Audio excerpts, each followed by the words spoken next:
इस फिल्म की कहानी जॉल नाम के एक लड़के पर आधारित है जो अपने पेरेंट्स के घर से जाने के बाद घर में कॉल गर्ल्स बुलाकर उनके साथ दिन रात घपाघप करता है। अब आगे जॉल और क्या क्या कारनामे करता है ये हम आज की इस एक्सप्लेनेशन में देखने वाले हैं। हेलो दोस्तों, आज मैं जिस फिल्म को एक्सप्लेन करने वाला हूँ उस फिल्म का नाम है रिस्की बिजनेस। मूवी की शुरुआत में हम जॉल नाम के एक हाई स्कूल स्टूडेंट को देखते हैं जो अपने स्कूल से घर आ रहा होता है। अचानक जॉल अपने घर जाने की बजाय अपने पड़ोसी के घर में चला जाता है। घर के अंदर जाते ही उसे ऊपर से पानी के गिरने की आवाज आती है तो वो चेक करने के लिए ऊपर जाता है। ऊपर जाकर जॉल देखता है कि एक लड़की बाथरूम में नहा रही होती है और उस लड़की को नहाते हुए देखकर जॉल का छोटा चेतन उसकी पैंट से बाहर निकलने के लिए तड़पना शुरू कर देता है। फिर वो लड़की जॉल को देखकर उसे पूछती है कि क्या तुम मेरी पीठ रगड़ सकते हो। अब जॉल एक बहुत आज्ञाकारी लड़का था इसलिए वो पूरी शिद्दत से उसकी पीठ रगड़ने के लिए उसके पास आता है। जॉल जैसे ही उस लड़की के पास पहुंचता है तो तभी उसकी नींद खुल जाती है। शाम को जॉल अपने दोस्तों से मिलता है और वो उन्हें अपने सपने के बारे में बताने लगता है। जॉल बताता है कि कल रात उसने अपने पड़ोस की बेबी सिटर के साथ पलंग तोड़ घपाघप किया था, पर यह बात सुनकर उसका कोई भी दोस्त उस पर विश्वास नहीं करता और सभी उस पर हंसने लगते हैं। इसके बाद जॉल अपने दोस्त माइल्स को बताता है कि उसके पेरेंट्स कुछ दिनों के लिए शहर से बाहर जाने वाले हैं। इस पर माइल्स उसे बोलता है कि तुम इस मौके को बिल्कुल भी गंवाना मत और रोज घर पर लड़कियां बुलाकर उनके साथ दबा के घपाघप करना। इसके बाद हम जॉल के पेरेंट्स को देखते हैं जो बहुत ज्यादा स्ट्रिक्ट होते हैं। वो जाने से पहले जॉल को बोलते हैं कि हमारे जाने के बाद घर के किसी भी सामान को छूना मत। इसके बाद जॉल के डैड उसको अपना म्यूजिक प्लेयर दिखाते हैं और बोलते हैं कि इसको तो तुम भूल कर भी मत छूना।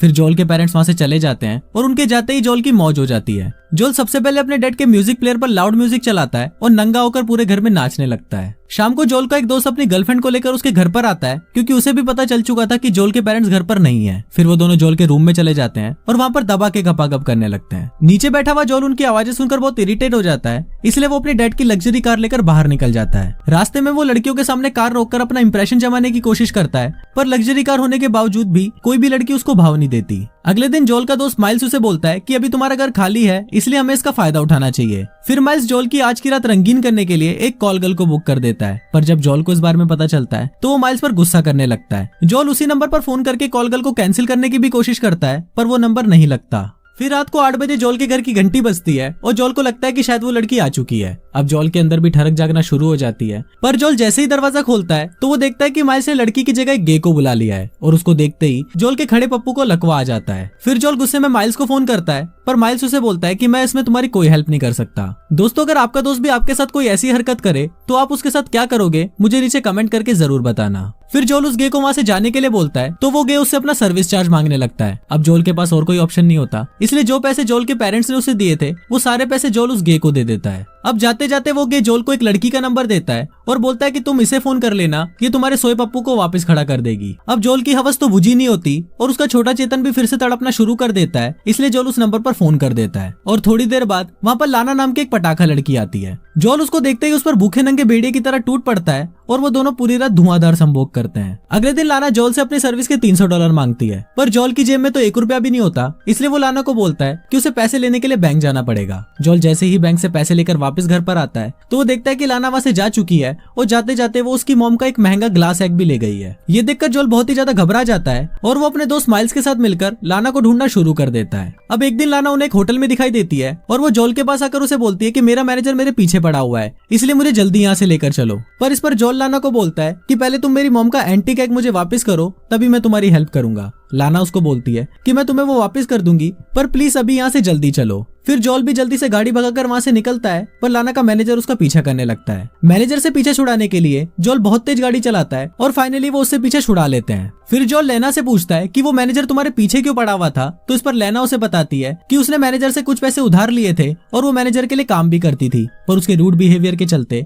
उसने उसके साथ काम करना बंद कर दिया। फिर लेना जॉल से पूछती है कि क्या वो आज रात उसके घर पर रुक सकती है, तो इस पर जॉल उसे आज रात को रुकने के लिए हाँ बोल देता है। अगले दिन जॉल को स्कूल जाना था, इसलिए वो लाना को अब यहाँ से जाने के लिए बोलता है, पर लाना उसे वहां से जाने से मना कर देती है और जॉल को बोलती है कि जब तक तुम स्कूल में हो मैं तुम्हारे घर का ध्यान रखूंगी। फिर जॉल स्कूल चला जाता है और जब वो स्कूल से वापस आता है तो वो अपने घर से उसके एक दोस्त को बाहर निकलते हुए देखता है। जॉल उससे पूछता है कि क्या तुमने लाना के साथ घपाघप तो नहीं किया, तो उस पर उसका दोस्त बोलता है कि मैंने लाना के साथ तो कुछ नहीं किया, पर उसकी दोस्त के साथ दबा के किया है। फिर जॉल घर के अंदर आता है और लाना को बोलता है कि ये कोई भिंडी खाना नहीं है और यहाँ पर ये सब नहीं चलेगा। इस पर लाना उसे पैसे देने की भी कोशिश करती है, पर जोल लाना और उसके दोस्त को घर से बाहर निकाल देता है। बाहर निकलते ही वहाँ पर लाना का मैनेजर आ जाता है, इसलिए वो दोनों भागकर वापस जोल के घर आ जाती हैं। फिर वो मैनेजर जोल को धमकी देता है और बोलता है कि तुम्हें हमारे बीच में नहीं आना चाहिए, और ये बोलकर वो वहाँ से चला जाता है। घर के अंदर लाना जोल को बोलती है कि वो बस कुछ ही दिन तक यहाँ पे रहेगी और उसके पेरेंट्स के आने से पहले ही वो वहाँ से चली जाएगी। फिर रात को लाना जोल के पास आती है और उसे अपने साथ ड्राइव पर चलने के लिए बोलती है। फिर वो दोनों ड्राइव पर जाते हैं और वहाँ पर लाना जोल को बोलती है कि तुम्हारे दोस्त काफी अमीर है और मैं भी बहुत सारे लोगों को जानती हूँ,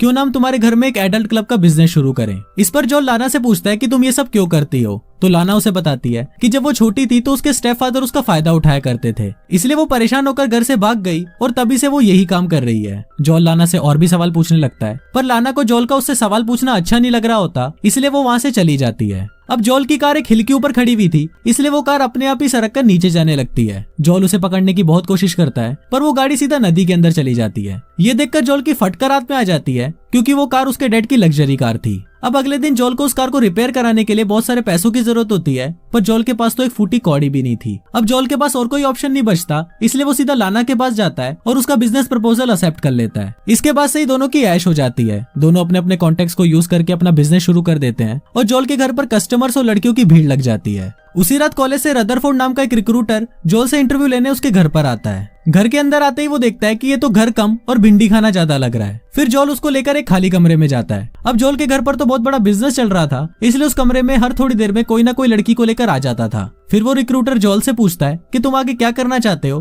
तो इस पर जोल बोलता है कि वो बिजनेस करना चाहता है। इंटरव्यू खत्म होने के बाद वो रिक्रूटर भी वहाँ पर रुक जाता है और 2-4 शॉट लेकर ही वहाँ से जाता है, क्योंकि भैया टट्टी हो या ठरक दोनों को कोई रोक नहीं सकता। फिर लाना जोल के पास आती है और उसे बोलती है कि हमने बहुत सारे पैसे इकट्ठे कर लिए हैं और तुम आगे जाकर एक बहुत बड़े बिजनेसमैन भी बन सकते हो। अब जोल और लाना के अंदर भी ठरक जागने लगती है, तो वो गपागप करने के लिए एक ट्रेन में जाते हैं और ट्रेन के खाली होने का वेट करते हैं। जैसे ही ट्रेन खाली होती है तो वो दोनों लपक कर एक दूसरे पर टूट पड़ते हैं और गपागप करना शुरू कर देते हैं। अब जोल के पास भी बहुत सारे पैसे आ गए थे, इसलिए वो अगले दिन अपने डैड की कार को रिपेयर करवा कर घर ले आता है। जोल जैसे ही घर के अंदर आता है तो उसकी फटकर हाथ में आ जाती है। वो देखता है कि उसके घर का सारा सामान गायब है। जोल को लगता है कि शायद लाना ने ही उसका सामान चुराया होगा, इसलिए वो लाना को फोन करता है, पर फोन लाना का मैनेजर उठाता है और वो उसको बोलता है कि मैंने ही तुम्हारा सारा सामान चुराया है। इधर आज के दिन जोल के पेरेंट्स भी वापस घर आने वाले थे, इसलिए जोल मैनेजर को रिक्वेस्ट करता है कि वो उसका सामान वापस दे दे। थोड़ी देर बाद वो मैनेजर सारा सामान लेकर जोल के घर के बाहर आ जाता है और उसको बोलता है कि तुमने अपने बिजनेस से जो भी पैसे कमाए हैं वो सारे पैसे मुझे दे दो। अब जोल के पास और कोई ऑप्शन नहीं होता, इसलिए वो मजबूरी में सारे पैसे मैनेजर को दे देता है। फिर जोल अपने दोस्तों के साथ मिलकर सारे फर्नीचर को अपनी जगह सेट कर देता है और थोड़ी देर बाद उसके पेरेंट्स भी घर पर आ जाते हैं। फिर जोल की मॉम घर का सारा सामान देखती है और जोल को बोलती है कि तुमने मेरे एंटी कंडे पर क्रैक डाल दिया है, और इस बात पर वो उसे बहुत ज्यादा डांटती भी है।